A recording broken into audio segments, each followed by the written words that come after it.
ವೈದ್ಯಕೀಯ ಕ್ಷೇತ್ರದಲ್ಲಿ ಅತ್ಯಂತ ಕ್ಲಿಷ್ಟಕರ ಪಾರ್ಕಿನ್ಸನ್ಸ್ ಕಾಯಿಲೆಯಿಂದ ಬಳಲುತ್ತಿದ್ದ 70 ವರ್ಷದ ವಯೋವೃದ್ಧರೊಬ್ಬರನ್ನ ಶ್ರೀ ಬಾಲಾಜಿ ಆಸ್ಪತ್ರೆಯ ವೈದ್ಯರು ಯಶಸ್ವಿ ಚಿಕಿತ್ಸೆ ಮಾಡುವ ಮೂಲಕ ರೋಗಿಗೆ ಪುನರ್ಜನ್ಮ ನೀಡಿದ್ದಾರೆ.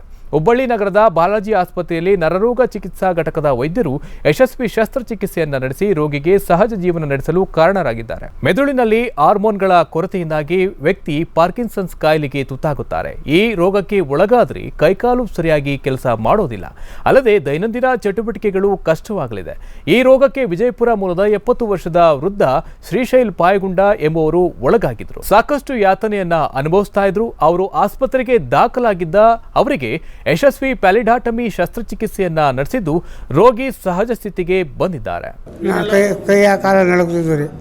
ನಾ ಇದು ಬಂದ್ರೆ ನನಗೆ ಆರಾಮಾಗಿ ಡಾಕ್ಟ್ರ್ ತೋರ್ಸೋಣ. ನಮ್ಮ ಕೈಯ ಕಾಲ ಯಾವತ್ತು ಹಿಂಗೆ ಆಗ್ತಿದ್ರು. ಊಟ ಮಾಡಕ್ಕೆ ಬರ್ತಿದ್ದಿಲ್ಲ ರೀ, ನಡೀಲ ಬರ್ತಿದ್ದಿಲ್ಲ.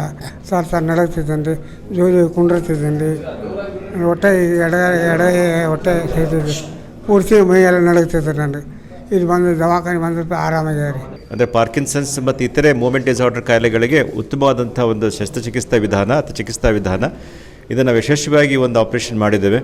ಈ ಒಂದು ಆಪ್ರೇಷನ್ ವಿಶೇಷತೆ ಏನಪ್ಪ ಅಂತ ಹೇಳಿದ್ರೆ, ಆಪ್ರೇಷನ್ ತದನಂತರದಲ್ಲಿ ಆ ಪೇಷಂಟ್ಗೆ ಏನು ಸೀರಿಯಸ್ ಸಮಸ್ಯೆಗಳಿತ್ತು ಅದು ಇಮಿಡಿಯೇಟ್ಲಿ ಗುಣ ಆಗ್ತಕ್ಕಂಥದ್ದು ಒಂದು. ಮತ್ತು ಎರಡನೇದು ಮೆದುಳಿನ ಆಪ್ರೇಷನ್ನು ವ್ಯಕ್ತಿ ಪೂರ್ತಿ ಎಚ್ಚರ ಇದ್ದಾಗ ಮಾಡ್ತಕ್ಕಂಥದ್ದು, ಅಂದರೆ ಅವೇಕ್ ಬ್ರೈನ್ ಆಪ್ರೇಷನ್, ಪ್ರಜ್ಞಾಸ್ಥಿತಿನಲ್ಲಿ ಮೆದುಳಿನ ಆಪ್ರೇಷನ್ ಮಾಡ್ತಕ್ಕಂಥದ್ದು ಭಾಳ ಸೂಕ್ಷ್ಮವಾದಂಥ ಆಪ್ರೇಷನ್ನು.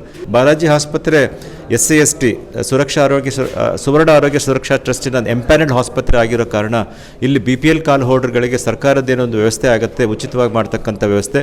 ಅದು ಕೂಡ ಈ ಒಂದು ಪೇಷಂಟ್ಗಳಿಗೆ BPL ಕಾರ್ಡ್ ಇದ್ದರೆ ಅದನ್ನು ಕೂಡ ಮಾಡುವಂಥ ವ್ಯವಸ್ಥೆ ನಮ್ಮಲ್ಲಿದೆ ಸರ್.